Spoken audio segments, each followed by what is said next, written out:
गुरु प्यारी साध संगत जी, आप सभी को प्यार भरी राधा स्वामी जी।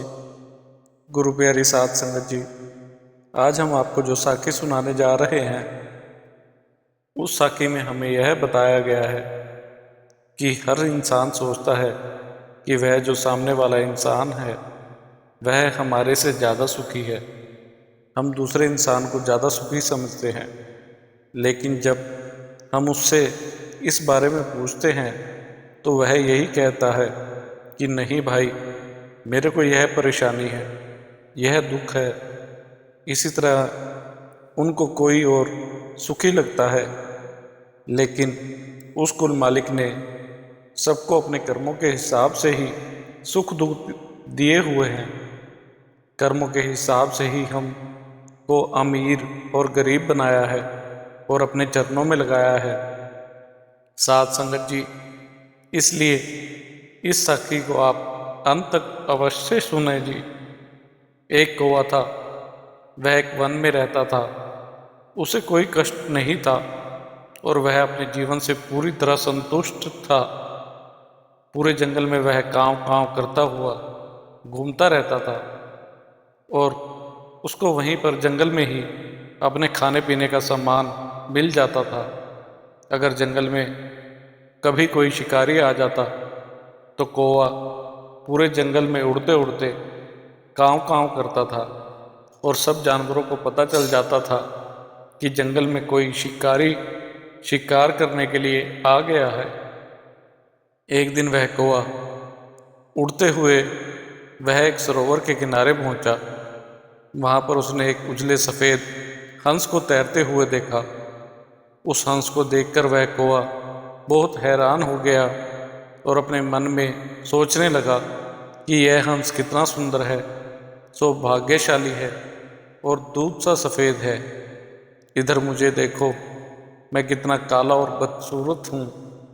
यह हंस अवश्य ही इस दुनिया का सबसे सुंदर और खूबसूरत पक्षी होगा। कौवा उस हंस के पास गया और बोला, हंस भाई, लगता है आप दुनिया के सबसे सुंदर प्राणी हो। उसने अपने मन की बात उसे बता दी। यह सुनकर हंस हंसने लगा और बोला, नहीं दोस्त, मालिक द्वारा रचाई गई सृष्टि में बहुत सुंदर सुंदर प्राणी हैं। पहले तो मैं भी यही सोचा करता था कि मैं इस दुनिया का सबसे सुंदर पक्षी हूँ, इसलिए हमेशा बहुत खुश और सुखी रहता था। लेकिन एक दिन मैंने एक तोते को देखा जिसके पास दो रंगों की अनोखी छटा थी, शरीर हरे रंग का और उसकी चोंच लाल रंग की। उसके बाद मुझे लगने लगा कि वह ही इस दुनिया का सबसे सुंदर और खुशनसीब पक्षी है। साथ संगत जी, ऐसे ही एक सेवादार मन में सोचता है कि मैं सत्संग घर में सबसे ज़्यादा सेवा करने वाला और सबसे ज़्यादा सिमरन करने वाला आदमी हूँ। मुझसे ज़्यादा तो कोई इस सत्संग घर में सेवा और सिमरन नहीं कर सकता। साध संगत जी, आप तो सब जानते हैं कि हमारे बाबा जी की संगत इतनी है कि दुनिया भरी हुई है।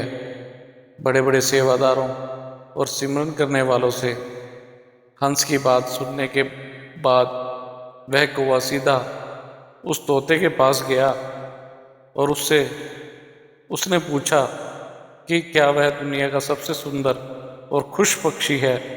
तोते ने कहा, भाई, पहले मैं भी बहुत खुशी से अपना जीवन व्यतीत कर रहा था, पर एक दिन जब मैंने मोर को देखा तो मुझे लगता है कि मोर से सुंदर तो कोई और हो ही नहीं सकता, इसलिए वही दुनिया का सबसे सुंदर और सुखी पक्षी है। संगत जी, ऐसे ही हम भी सोचते हैं कि हमारे पास छोटी कार है, उसके पास तो बड़ी कार है, उसके पास बड़ा बंगला है, वह हमारे से ज़्यादा सुखी है, उसको उसके कर्मों का मिल रहा है। साध संगत जी, बाबा जी कहते हैं, आप ऊपर देखने की बजाय नीचे देखें, अपने से किसी छोटे को देखें तो आपको एहसास होगा कि आपको बाबा जी ने हमारी औकात से कितनी ज़्यादा दिया है। वह कैसे जीवन व्यतीत कर रहा है उस मालिक ने आपको भी सब कुछ दिया है। जो दिया है वह हमारे भाग्य से काफ़ी ज़्यादा हो गया है। उस मालिक ने किसी चीज़ की भी कोई कमी नहीं रखी। किसी को भी वह कभी भूखा नहीं सुलाते। इसके बाद कौवा मोर की तलाश में निकला। उड़ते उड़ते वह एक चिड़ियाघर में जा पहुंचा। वहां उसने देखा कि एक मोर पिंजरे में बंद है और उसे देखने के लिए बहुत सारे लोग वहां पर जमा हैं। मोर भी सबको नाच नाच कर डांस दिखा रहा था। सभी लोग मोर की बहुत सराहना कर रहे थे। सबके जाने के बाद कौवा मोर के पास गया और उससे बोला, भाई तुम कितने भाग्यशाली हो, कितने सुंदर हो। तुम्हारी सुंदरता के कारण हर रोज हजारों लोग तुम्हें दूर दूर से देखने के लिए आते हैं। कौवा बोला, भाई मुझे तो लोग अपने आसपास भी फटकने नहीं देते और देखते ही भगा देते हैं। तुम इस दुनिया के सबसे सुंदर पक्षी हो ना। कौवे की बात सुनकर मोर बहुत उदास हो गया। वह बोला, मित्र मुझे भी अपनी सुंदरता पर बहुत गुमान था और मैं भी सोचा करता था कि मैं इस दुनिया का क्या बल्कि पूरे ब्रह्मांड का सबसे सुंदर पक्षी हूँ। इसलिए हमेशा बहुत खुश रहता था। लेकिन मेरी यही सुंदरता ही मेरी दुश्मन बन गई है और मैं इस चिड़ियाघर में बंद कर दिया गया हूँ। यहाँ आने के बाद इस पूरे चिड़ियाघर का अच्छी तरह से मुआयना करने के बाद इस नतीजे पर पहुँचा हूँ कि कौवा ही एक ऐसा पक्षी है जो इस चिड़ियाघर में कैद नहीं है। इसलिए पिछले कुछ दिनों से मैं यह सोचने लगा हूँ कि काश मैं भी कौवा होता तो कम से कम आज़ादी से बाहर घूम फिर तो सकता था और तब से मैं इस दुनिया का सबसे खुशी और सुखी और खुशनसीब पक्षी होता। मोर बोला, मेरे भाई तुमसे सुंदर कोई भी नहीं है। तुम इस दुनिया में सबसे बड़े हो और सबसे महान भी हो। इस साखी से हमें यह शिक्षा मिलती है कि हम हमेशा दूसरों को देखकर व्यर्थ ही स्वयं की तुलना उनसे करने लगते हैं और दुखी हो जाते हैं। उस कुल मालिक ने सबको अलग अलग बनाया है और अलग अलग ही गुण दिए हैं। हम उसका महत्व नहीं समझते और दुख के चक्कर में फंस जाते हैं। इसलिए दूसरों के पास जो है उसे देखकर जलने की बजाय हमें हमारे पास जो है उसके साथ खुश रहना सीखना चाहिए। साथ संगत जी, खुशी बाहर ढूंढने से नहीं मिलती, वह तो हम सबके अंदर ही छुपी हुई है। रोज रोज भजन बंदगी करने से हमें जो ताकत मिलती है उसे लफ्ज़ों में बयान नहीं किया जा सकता। हमारी छोटी सी कोशिश का भी हमारे मन पर बहुत बड़ा असर होता है।